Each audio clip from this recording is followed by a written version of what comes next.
तो हमने कहा कि आप नमः शिवाय करें, इस पंचाक्षर को करें आप, इससे आपके लौकिक कष्ट भी कम होंगे और थोड़ा मन भी आपका शिवगामी होगा, शिव की ओर चलेगा। नमः शिवाय करने का तो दो ही तरीका है। एक, आप किसी माला पे कर सकते हैं 108 बार। दूसरा, सांस प्रश्वास भी एक माला है। माला कई तरह की होती है, कमल गट्टे की भी होती है, रुद्राक्ष की भी होती है, किसी चीज़ की हो सकती है, तुलसी की भी होती है। सांसों की माला भी माला ही है। हमारी आपकी सांस चलती है ना, ये 24 घंटे में 27,600 बार चलती है, जैसा मुझको याद है। यानी सांसों की भी माला है। सांसों की माला पर मंत्रों का आवागमन, मंत्र आए और गए, आवागमन देखा जाता है। तो नमः शिवाय जो आपका शिव का पंचाक्षर मंत्र है, आपके गुरु का मंत्र है, उसको सांसों पर चढ़ाइए नमः और शिवाय सांस से जाने दीजिए। ये आप जब याद पड़े 5 बार, 2 बार, 3 बार अपने गुरु को प्रणाम करिए नमः शिवाय से। खिचड़ी मत करिएगा।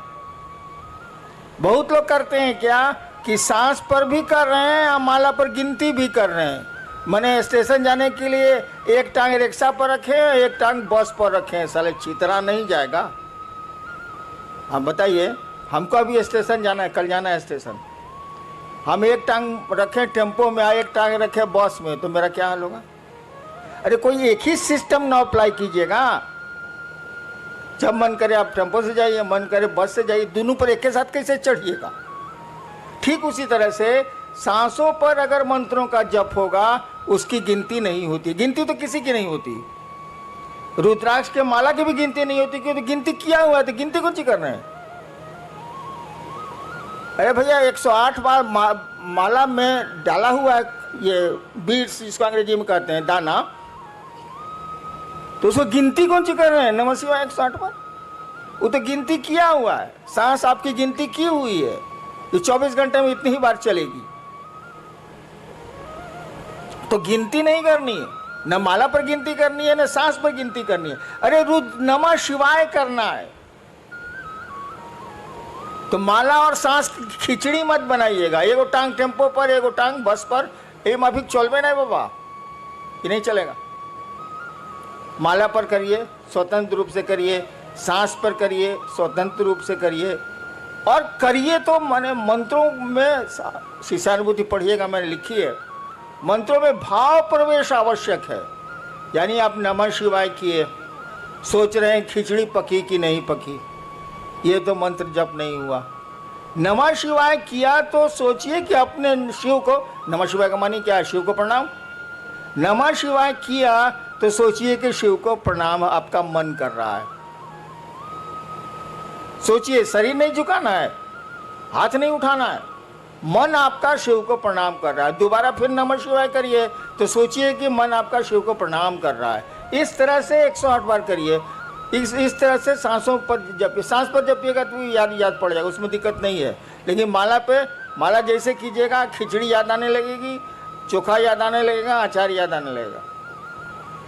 इसीलिए सोचिए कि नमः शिवाय का अर्थ होता है शिव को प्रणाम। आपका मन शिव को प्रणाम करे, तब नमः शिवाय का अर्थ हुआ, नहीं तो नमः शिवाय का क्या अर्थ? नेक्स्ट। मुंबई से भाई उर्वेश, इनकी जिज्ञासा है कि शिव भगवान और शिव गुरु में क्या अंतर है? कोई अंतर नहीं है। भगवान शिव और शिव गुरु में क्या अंतर है? महाकाल और महादेव में क्या अंतर है? अघोरेश्वर और शिव में क्या अंतर है? अरे एक ही सत्ता के कई काम हैं, इसीलिए कई नाम हैं। सत्ता तो एक ही है। मैं ही हूं, मैं एक हरिनारायण। मैं सरकार में ज्वाइंट सेक्रेटरी भी था, गाड़ी भी अच्छी चलाता हूं, पिस्टल भी बढ़िया चलाता हूं। तो आप कहेगा कि एक बार मैं गया था सीवान, तो गाड़ी खुद चला रहा था, एडीएम था उसमें पटना में। मैं सीवान गाड़ी बैक कर रहा था, बाजार का दिन था, कुछ महिलाएं थी, हमको कोई चिंता, गांव कितना जाते हैं हम, तो पीछे से किसी महिला ने कहा, ए ड्राइवर साहब लौको तो नहीं खे। हमारा साथी बगल में बैठा हुआ था कि है बॉस, आपको तो एडीएम से ड्राइवर बना दिया, तो जैसा काम कीजिएगा वैसा ही नाम न होगा। तो शिव गुरु और शिव भगवान शिव या कोई शिव का जो रूप है, सभी रूप उन्हीं के हैं, उसमें कोई फर्क नहीं पड़ता है, काम अलग अलग है, सो दिमाग में रखिएगा। गुरु से मांगिएगा तो जो चीज़ आपको आपके लिए गड़बड़ हो जाएगी भविष्य में वो नहीं देगा। महादेव से मांगिए तो लोग की शक्ति दे दिया ना, रहा न कोई रोन हरा। क्या मांग रहे हैं, किससे मांग रहे हैं, एक ही आदमी वो। गुरु से मांगिएगा तो वही देगा जो आपके लिए शुभ होगा। महादेव से मांगिएगा तो मांगिए, वहाँ पहुँच हो गई तो जो मन करे सो ले लीजिए, लूटा जाइए चाहे लूट लीजिए। महाकाल से मांगिएगा तो उतना किसी से दोस्ती करता है ना दुश्मनी करता। कालनी संगी होता, उसकी संगति किसी से नहीं होती है। कहा जाता महाकाल तेरी दया भी छलना है।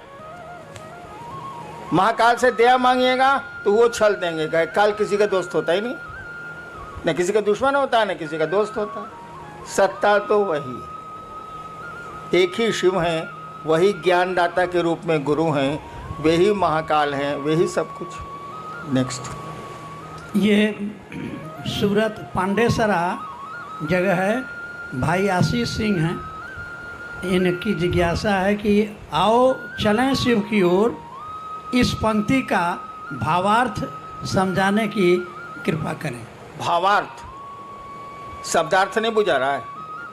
एक बार ऐसे ही हमने बोल दिया था, कैद मांगी थी रिहाई तो नहीं मांगी थी। अब चर्चा में इस पर जिज्ञासा हो गई हमको कि इसका क्या अर्थ हुआ। हमका महाबकलोल है सब।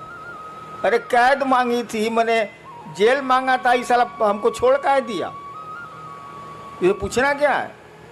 कैद मांगी थी रिहाई तो नहीं मांगी थी। हम कहा था कि महादेव से कहा है कि हमको बांध के रखिए अपने शिव भाव में, आप छोड़ देते हैं तो धरती हमको पेर देती है। इसीलिए कहा था कि कैद मांगी थी रिहाई तो नहीं मांगी थी। ठीक उसी तरह से मैं एक दिन चर्चा करके उठा, नहीं उस दिन मैं कुछ बोला ही नहीं। अचानक हमने कहा किसी को कुछ कहना है तो कोई कुछ नहीं बोला, तो हमने कहा हमको कुछ कहना है, और हमने एक शब्द कहा था, एक वाक्य कहा था, आओ चलें शिव की ओर। वही आजकल आपका स्लोगन भी हो गया है, आओ चलें शिव की ओर। मैंने ही कहा था ऐसे ही कि आओ चलें शिव की ओर। अरे धरती पर आए, यहाँ से जाना है ही, यहाँ बहुत सारा काम करते ही करते हैं हम लोग। एक काम और करें कि मन को समझा लें कि चलो शिव की ओर यार, कहाँ फंस गए हो। दुनिया में रहो जरूर, लेकिन दुनिया के राह हो के राह मत जाओ, बहुत खराब स्थिति। आओ चलें शिव की ओर, इसका भावार्थ बहुत गूढ़ है, बहुत गूढ़ है। उस स्टेज पर आपको आना होगा तभी समझ में आएगी बात कि आओ चलें शिव की ओर। एक सुदूर क्षिति से आती हुई मध्यम मध्यम आवाज़ है जो इंसान को बोल रही है, आओ चलें शिव की ओर। उस आवाज़ को कोई सुन पा रहा है, कोई नहीं सुन पा रहा है। नेक्स्ट, मुंबई से हैं भाई रामनाथ ठाकुर जी। साहब श्री कहते हैं कि शिष्य भाव जागरण के लिए, हे शिव आप मेरे गुरु हैं, मैं आपका शिष्य हूँ, मुझ शिष्य पर दया कर दीजिए। इस मूक संवाद को प्रतिदिन बारंबार संप्रेषित किया जाए। कुछ लोग कहते हैं शिव दया शिष्य भाव के साथ ही मांगने पर गुरु दया करेंगे। कृपया स्पष्ट किया जाए कि दोनों विरोधाभासी क्यों लगते हैं। ये बात ही, सवाल ही हमको स्पष्ट नहीं हो रहा है। क्या इसका अर्थ क्या हुआ, सवाल का अर्थ क्या हुआ। अरे आप समझाइए ना, क्या इसका माने हुआ। एक पक्ष कह रहा है कि गुरु से दया मांगिए, प्रतिदिन संप्रेषित कीजिए। दूसरा व्यक्ति कह रहा है कि जब तक आप भाव से नहीं मांगिएगा आपको दया नहीं मिलेगी। इतना ही बात ना है। जी जी। सुन लिया ना, एगो साधु जी थे, तो उनको गांव वाला लोग बुलाया कि आइए, बड़ी दिन से आप गांव के बाहर रहते हैं पहले के ज़माने में, आज गांव में के आपके सम्मान में एगो प्रीति भोज देंगे, मैंने खाने पीने वाला प्रीति भोज। आप नहीं दे रहे हैं हमको, लेकिन उस साधु को दिया था। आया तो साधु आया तो कुछ तो सवाल जवाब होबे न करेगा। तो कुछ लोगों ने पूछा कि बाबा बताइए, भगवान है कि नहीं है? तो साधु बोला कि कौन लोग कहते हैं कि भगवान है, जरा हाथ उठाएं। तो हाथ उठा कुछ। कौन लोग कहते हैं कि भगवान नहीं है, वो लोग हाथ उठाए। तो कुछ लोग हाथ उठाया। कहा कि आप लोग दोनों आपस में समझा लीजिए, हम जाते हैं। तो दो तरह का बात, तब दो तरह का बात है, दोनों आपस में समझा लीजिए, हमारी क्या जरूरत है भाई साहब। क्या सवाल है? वही है कि दया के साथ अरे बेवकूफ, वो सब आपको नहीं बोल रहे हैं हम भी वही हैं, प्रश्नकर्ता को बोल रहे हैं। अरे भाव क्या है भाई? पत्नी का भाव है आप में, पुत्र का भाव है आप में, पिता का भाव है आप में, है? मेरा का भाव है कि आपकी चप्पल कहाँ है, आपके पॉकेट में पैसा कितना है, आपका घर कहाँ है, घर कौन सा है, सब पहचानते हैं आप। पैसा नहीं बोल रहा है कि ये भैया ये भैया ये भैया हम 502 रुपया बनी। आप जानते हैं कि 502 रुपया मेरे पॉकेट में है, इसीलिए कि आपका पैसा है वो। एक चीज होती है विचार, एक चीज होता है भाव। विचार दिमाग से उठते हैं, थिंकिंग है विचार, थॉट है। यह विचार कि हे शिव आप मेरे गुरु हैं, एक विचार है ये। लेकिन देखिए वाक्य में हे शिव आप मेरे गुरु हैं, ये मेरा आपका छिप रहा है। जहां मेरा सामने आया कि मेरे गुरु हैं, तब फिक्र हो जाएगी कि मेरी चप्पल कहाँ है, मेरा महादेव कहाँ है। और जब ये बात आपके दिमाग से दिल में उतरेगी तो भाव है। भाव कुछ नहीं है बाबू, जो बात दिल से उठती है वो भाव है, जो बात दिमाग से उठती है वो विचार है, और कुछ नहीं है। तो कहा गया कि विचार को बार बार अपने दिमाग में आने दोगे तो ये दिल में प्रवेश कर जाएगा। उदाहरण दें, हम लोग बहुत जगह अफसर रहे हैं, बाबूजी भी अफसर रहे हैं, तो बदली होती रहती थी, अफसर कॉलोनी थी। पत्नी ने एक दिन आपसे कहा कि जो पड़ोसी है ना अफसर, वो बढ़िया आदमी है, सो आज केला भेजा था बच्चों के लिए। ठीक, ये विचार है, सूचना आपको मिली है। फिर दूसरे दिन पत्नी ने कहा कि उसकी बीवी कद्दू भेजी है सब्जी के लिए। खाली आपके दिमाग में न्यूज आ रहा है, विचार आ रहा है। धीरे धीरे आपको लगेगा कि पड़ोसी बढ़िया आदमी। एक दिन आपकी पत्नी ने कहा कि देखिए ना उसको बुखार लग गया है उनके बचवा को, तो आप कहेगा चलो ना दिखाते हैं। देखिए अब दिमाग से बात दिल में आने लगी, उसके बच्चे को देखने आप जाने लगे। इसका उल्टा देखिए, आपका बच्चा फूल तोड़ने पड़ोसी के यहाँ गया, डांट दिया पड़ोसी ने, आके आपको बोला कि मम्मी मम्मी मम्मी हमको डांट दिया, फूल तोड़ने गए थे। ठीक, एक सूचना आपको मिली, एक विचार आपके दिमाग में घुसा। फिर दूसरे दिन ऐसा ही कुछ हुआ, फिर तीसरे दिन ऐसा ही कुछ हुआ। 5 दिन के बाद आपको मालूम हुआ कि वो स्कूटर से जा रहा था, उलट गई स्कूटर, टांग टूट गया। आपको कहा ठीक हुआ साले को, ठीक हुआ साले। देखिए अब दिमाग से, अखबार का न्यूज़ नहीं है ये, अखबार में रोज एक्सीडेंट होता रहता है, आप कहाँ कुछ सोचते हैं। यानी आपके दिल में बात आ गई, अब ये दुश्मनी का भाव पैदा हो रहा है। वहाँ दोस्ती का भाव पैदा हो रहा था, यहाँ दुश्मनी का भाव पैदा हो रहा है। तो भाव कुछ नहीं है, जो बात दिल से उठती है वो भाव है। शिव मेरे गुरु हैं, ये बात अगर दिल से उठती है तो ये भाव है, अगर दिमाग से उठती है तो ये विचार है। जब तक भाव में नहीं जाएगी ये बात, कहा ही जाता है कि आध्यात्म की किसी भी गाड़ी का पेट्रोल भाव होता। शास्त्र हमारे कहते ही हैं, भावेन लभते देवता भावेन देव दर्शनम। शास्त्र कहते हैं भारत के कि भाव से देवता मिलते हैं, भाव से देवताओं का दर्शन होता है। तो आध्यात्म की कोई गाड़ी का पेट्रोल भाव ही है, विचार नहीं। शिव मेरे गुरु हैं, ये विचार रिजल्ट नहीं देगा, लेकिन जब मन में बैठ जाएगी बात कि शिव मेरे गुरु हैं, मेरा गुरु है, वो रिजल्ट आने लगेगा। नेक्स्ट जिज्ञासा नहीं है, एक निवेदन है। मध्य प्रदेश से रीवा से भाई अशोक आप लिख रहे हैं कि आज 3 साल से रीवा वो सिद्धि जिला में महादेव का काम हम लोग कर रहे हैं। एक तरफ से शिव को गुरु मान रहे हैं और एक तरफ से लोग छोड़ रहे हैं। हम लोग आशीर्वाद लेने आए हैं कि रीवा व सिद्धि में महादेव का काम बढ़े। साहब आशीर्वाद। एक तरफ से लोग मान रहे हैं, एक तरफ से छोड़ रहे हैं। मैं महादेव का काम 40 साल से कर रहा हूं और महादेव करा रहा है, हम कल करेंगे।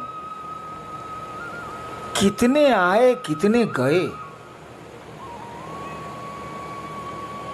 अंग्रेजी में एक कविता है, मेन में come and may go, main मे गो।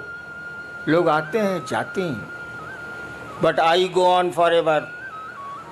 मैं जाता हूं तो हमेशा के लिए जाता हूं।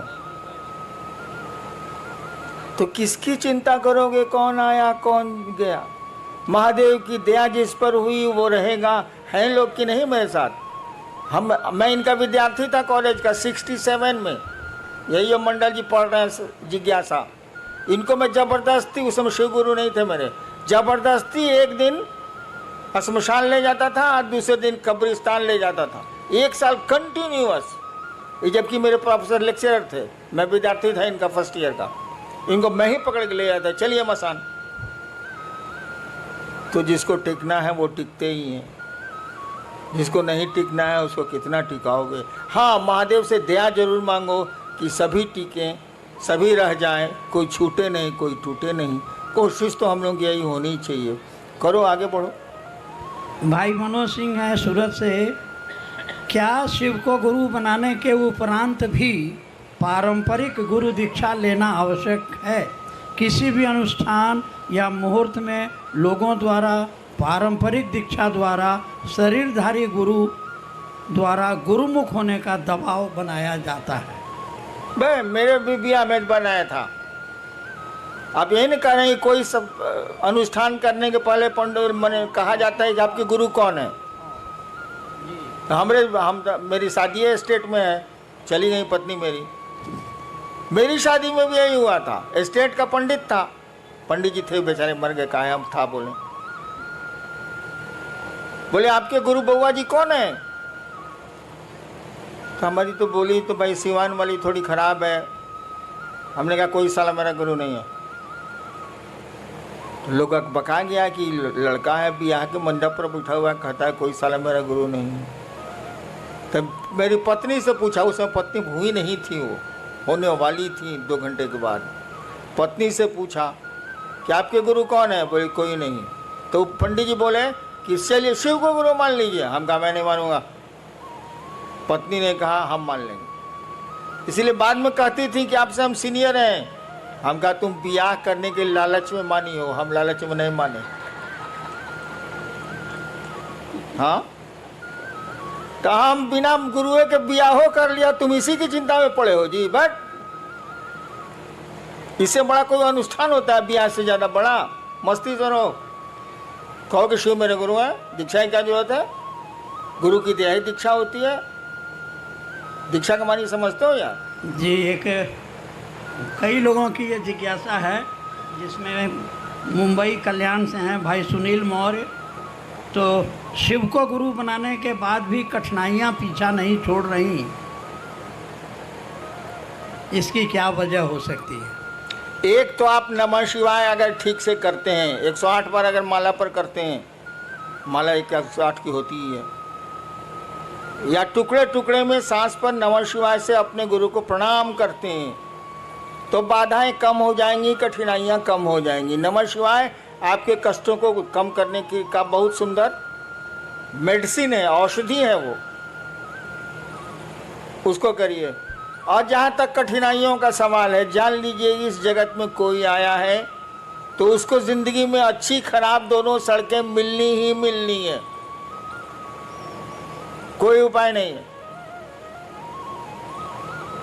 आपकी ज़िंदगी के रास्ते उबड़ खाबड़ मिलेंगे ही मिलेंगे, अच्छे 4 लेन भी मिलेंगे उसमें, लेकिन ज़्यादा खतरा यही है कि उसमें उबड़ खाबड़ ही रास्ते मिलेंगे आपको ज़िंदगी में। चलना तो पड़ेगा ही पड़ेगा। होशियारी इतनी ही है कि सवारी बढ़िया कर लीजिए। अगर ट्रैक्टर से जा रहे हैं उबड़ खाबड़ में तो कमर टेढ़ी हो जाएगी, स्कॉर्पियो से चले जाइए तो कमर नहीं टेढ़ी होगी, खाली जर्क महसूस होगा। तो ज़िंदगी के रास्ते तो उबड़ खाबड़ मिलेंगे, सवारी ठीक कीजिए, शिव की सवारी लीजिए। जर्क तो उसके बाद भी महसूस होगा, लेकिन कमर टेढ़ी नहीं होगी। रास्ते नहीं बदले जा सकते, सवारियां बदली जा सकती हैं। शिव की सवारी ले लो, शिव यान ले लो, यान माने सवारी, शिव यान ले लो, वायुयान, शिव यान ले लो, निकलते चलो निकलते चलो। थोड़ा बहुत तो जर्क लगता ही लगता है, अच्छी सड़क मिलेगी तो नहीं लगेगी। जीवन में कठिनाइयाँ आएंगी ही आएंगी। धरती पर जो भी आया है आज तक परेशानियों में रहा है वो, और उसमें उसने काम किए हैं। पहाड़ों पर वो चढ़ते हैं जिनको चढ़ना होता है, नहीं तो सीढ़ियां भी पहाड़ होती हैं। इंसान के लिए सीढ़ियां भी पहाड़ होती हैं।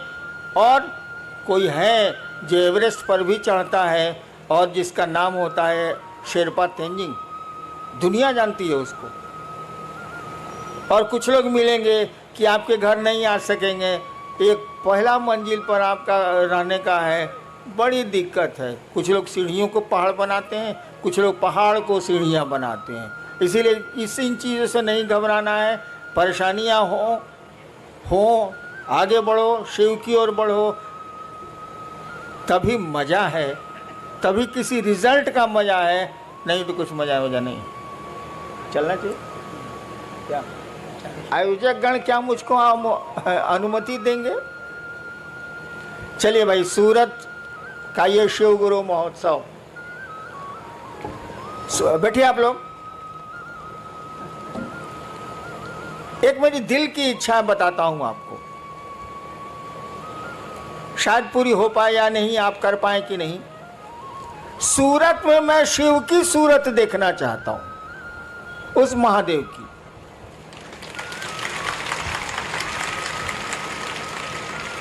जैसे सोमनाथ है ना, सूरत में भी मैं शिव की सूरत देखना चाहता हूँ, लोगों के दिलों में शिव को देखना चाहता हूँ। आप मदद करें, आप सहयोग करें, महादेव दया करें। आपको प्रणाम।